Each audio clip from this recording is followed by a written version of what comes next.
আগামী 10 ডিসেম্বর বাংলাদেশ টেলিভিশনে জাতীয় নির্বাচনের তফসিলের ভাষণ রেকর্ড করা হবে বলে জানিয়েছেন নির্বাচন কমিশন সচিব আখতার আহমেদ। তবে ভাষণটি 10 ডিসেম্বরই প্রচার করা হবে কিনা সে বিষয়ে নিশ্চিত করেননি তিনি। বলেন এটি প্রধান নির্বাচন কমিশনার এএমএম নাসির উদ্দিনের এখতিয়ারে রয়েছে। নির্বাচন কমিশন ভবনে সাংবাদিকদের ব্রিফিংয়ে এসব কথা বলেন ইসি সচিব। বিস্তারিত ইয়াসিন রানা রিপোর্টে। জাতির উদ্দেশ্যে দেয়া ভাষণের মাধ্যমে ত্রয়োদশ জাতীয় সংসদ নির্বাচন ও গণভোটের তফসিল ঘোষণা করবেন প্রধান নির্বাচন কমিশনার এএমএম নাসির উদ্দিন। এক ব্রিফিংয়ে বাংলাদেশ টেলিভিশনে এই ভাষণ রেকর্ড করার দিনক্ষণের কথা জানান নির্বাচন কমিশন সচিব আখতার আহমেদ। রেকর্ডিং এর বিষয়বস্তু এবং কখন করবেন এটা সম্পর্কে আমার ধারণা নেই। আমি যখনই দেখুন আপনারা আমাকে জিজ্ঞাসা করেছেন 10 তারিখে রেকর্ড করা হবে কিনা, আমি বললাম যে হ্যাঁ হবে, কিন্তু বিষয়বস্তুটা কি এটা এবং কখন করবেন এটা স্যারের উপরে ছাড়েন, আমি জানলেই আপনাদেরকে আবার জানিয়ে দেবো। প্রথা অনুযায়ী তফসিল ঘোষণার আগে রাষ্ট্রপতির সাথে সাক্ষাতের বিষয়েও জানান তিনি। রাষ্ট্রপতির কাছে এখনো পর্যন্ত আমার কাছে সময়টা জানানো হয়নি, আমি আশা করছি যে কালকে নাগাদ জানানো যাবে। ইসির সাথে মোনালিসা হেভি ফ্লো 15 পিস প্যাকেটের সাথে 8 পিসের একটি প্যাকেট একদম ফ্রি। সিভিল সার্ভিস অ্যাসোসিয়েশনের বৈঠকের বিষয়বস্তু সম্পর্কেও কথা বলেন আখতার আহমেদ। যে সিভিল সার্ভিস অ্যাসোসিয়েশন থেকে যে যতটুকু সহযোগিতা প্রয়োজন তার থেকে বেশি ছাড়া কম করা হবে না। তাদেরকেও রিটার্নিং অফিসার করে একটা নীতিগতভাবে একটা সিদ্ধান্ত আছে ইন্টারনাল যত জানি, সেই ক্ষেত্রে তাদেরকে প্রতিবাদ জানাতে আসলেন যে ডিসিদের বাইরে কোনো রিটার্নিং অফিসার করা যাবে না। এই বিষয়ে আমি আপনাদেরকে প্রথমে বলেছি তারা এসেছিলেন বলতে যে তারা সার্বিক সহযোগিতা প্রদান করবেন। কেউ যদি এসে বলেন এখানে তো আইনগত বাধা নেই এবং অতীতে করেননি বলে নতুন করে করা যাবে না, এরও কোনো প্রতিবন্ধকতা নেই। কাজে অতীতে আসেননি বলে এখন আসা যাবে না, অতীত তো অনেক কিছু ঘটেনি যেটা এবার ঘটতেছে। এছাড়া দেশের অভ্যন্তরে পোস্টাল ব্যালটের নিবন্ধন তফসিল ঘোষণার 15 দিনের মধ্যে আর নির্বাচনী দায়িত্বে থাকা পুলিশ, আনসার, বিজিপি, সেনা সদস্যদের মোতায়েনের পর নিবন্ধনের সময় ঠিক করা হবে বলে জানায় ইসি। ইয়াসিন রানা, এটিএন বাংলা, ঢাকা।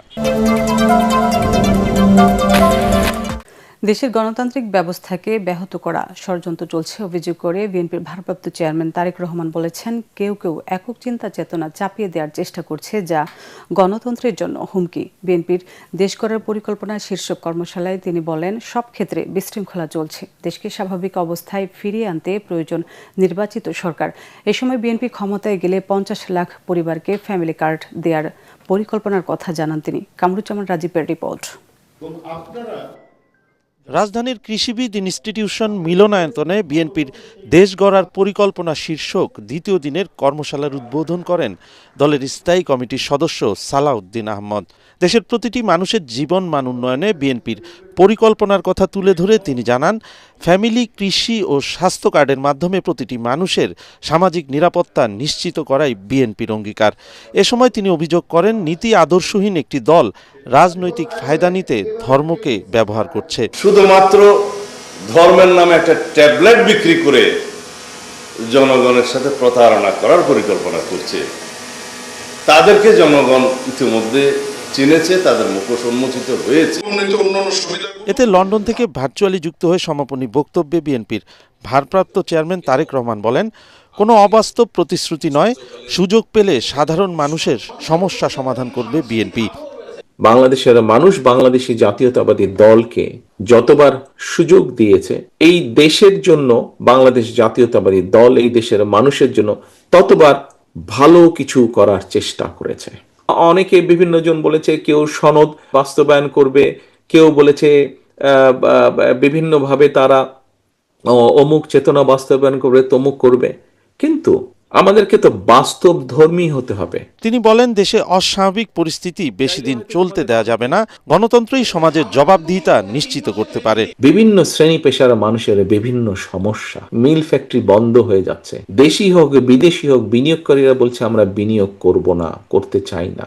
এই অস্বাভাবিক ব্যাপার যদি পরিবর্তন করে স্বাভাবিক ব্যাপারকে স্বাভাবিকভাবে দেশকে নিয়ে আসতে হয়, প্রিয় ভাই বোনেরা, গণতন্ত্রের কোনো বিকল্প নেই এবং নেই। গণতন্ত্রকে বাধাগ্রস্ত করার চক্রান্ত চলছে অভিযোগ করে তারেক রহমান বলেন, অনেকে নিজের মতামত জনগণের উপর চাপানোর চেষ্টা করছে। একজন ভালো আর বাকি সবাই খারাপ। দুঃখজনকভাবে হলো 5 তারিখের পরে কেন জানি মনে হচ্ছে সেটির বোধহয় পরিবর্তন হয়নি। এটির পরিবর্তন হওয়া বাঞ্ছনীয়, এটির পরিবর্তন হওয়া অত্যন্ত জরুরি। আমরা বহুদলীয় গণতন্ত্রে বিশ্বাস করি। বহুদলীয় গণতন্ত্রে মানুষ বিভিন্ন মতামত দিবে, মতামত দেওয়ার অধিকার তার আছে। মনোনীত প্রার্থী পছন্দ না হলেও ধানের শীষকে বিজয়ী করতে কাজ করার আহ্বান জানান তারেক রহমান। তো এখানে প্রার্থী মুখ্য নয়, এখানে মুখ্য হচ্ছে তোমার দল, এখানে মুখ্য হচ্ছে দেশ এবং দেশ গঠনের পরিকল্পনা, যেটা প্ল্যান এবং প্ল্যানিং প্রোগ্রাম, এটা হচ্ছে মুখ্য, এবং মুখ্য হচ্ছে ধানের শীষ। ছাত্রদলের প্রিয় ভাই বোনেরা, কামরুজ্জামান রাজীব, এটিএন বাংলা, ঢাকা। ধর্মভিত্তিক রাজনীতি করলেও জামাত ধর্মের অপব্যবহার করে না বলে জানিয়েছেন দলটির আমির ডাক্তার শফিকুর রহমান। তিনি বলেন, যারা শুধু নির্বাচন আসলে নামাজ পড়েন, টুপি পরেন, হাতে তসবি নিয়ে চলেন, তারাই ধর্মকে ব্যবহার করে। গুলশানে ইউরোপীয় ইউনিয়নের রাষ্ট্রদূত সহ ঊর্ধ্বতন কর্মকর্তাদের সাথে বৈঠক শেষে সাংবাদিকদের প্রশ্নের জবাবে তিনি এসব কথা বলেন। এ সময় তিনি আরও বলেন, জাতীয় নির্বাচন পেছানোর কোনো সুযোগ নেই। বিস্তারিত জানাচ্ছেন ইয়াসিন রানা। আগামী জাতীয় নির্বাচন, দলীয় ইশতেহার, ক্ষমতায় গেলে সরকার গঠন, জামাতের ভবিষ্যৎ পরিকল্পনা সহ নানা ইস্যুতে ইউরোপীয় ইউনিয়নের রাষ্ট্রদূত সহ ঊর্ধ্বতন কর্মকর্তাদের সাথে বৈঠক করেন জামায়াতের আমির ডাক্তার শফিকুর রহমান। বৈঠক শেষে ব্রিফিংয়ে জামায়াতের আমির বলেন, নির্বাচন পিছিয়ে গেলে ক্ষতিগ্রস্ত হবে দেশ। আমরা ইলেকশন পিছানোর কোনো সুযোগ আছে মনে করি না, উচিত নয় মনে করি। আমরা মনে করি যে ফেব্রুয়ারির ঘোষিত এই টাইমলাইনের ভিতরে নির্বাচন হওয়াই দেশের জন্য একান্ত প্রয়োজন। এর সামান্য কোনো ব্যত্যয় ঘটলে দেশ দারুণভাবে ক্ষতিগ্রস্ত হবে। ক্ষমতায় গেলে সরকার গঠনের প্রক্রিয়ার কথাও তুলে ধরেন তিনি। অ্যাটলিস্ট আগামী 5টা বছর সমাজ থেকে দুর্নীতিকে নির্মূল করা বা বিদায় দেওয়া, এর জন্য প্রয়োজন আমাদের একটি জাতীয় সরকার। আমরা নির্বাচিত হলে সেই সরকারটাই গঠন করব। যারা এখানে অংশগ্রহণ করবেন তাদের কাছে শুধু 2টা জিনিসই আমরা প্রত্যাশা করব। নাম্বার 1, কেউ নিজে দুর্নীতি করবেন না এবং দুর্নীতিকে কোনোভাবে প্রশ্রয় দেবেন না।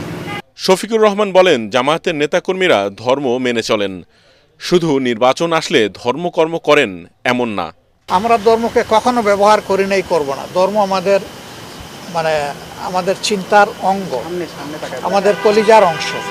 আমরা ধর্ম নিয়েই কাজ করি, আমরা ধর্মকে ব্যবহার করি না। ধর্ম ব্যবহার করলে কে করে সেটা আপনারা ভালো বুঝেন। ইলেকশনের সময় নতুন করে যারা বেশি বেশি নামাজ শুরু করেন, টুপি পরেন, তসবি হাতে নিয়ে ঘুরান, ধর্মকে তারাই বোধহয় সম্ভবত ব্যবহার করেন।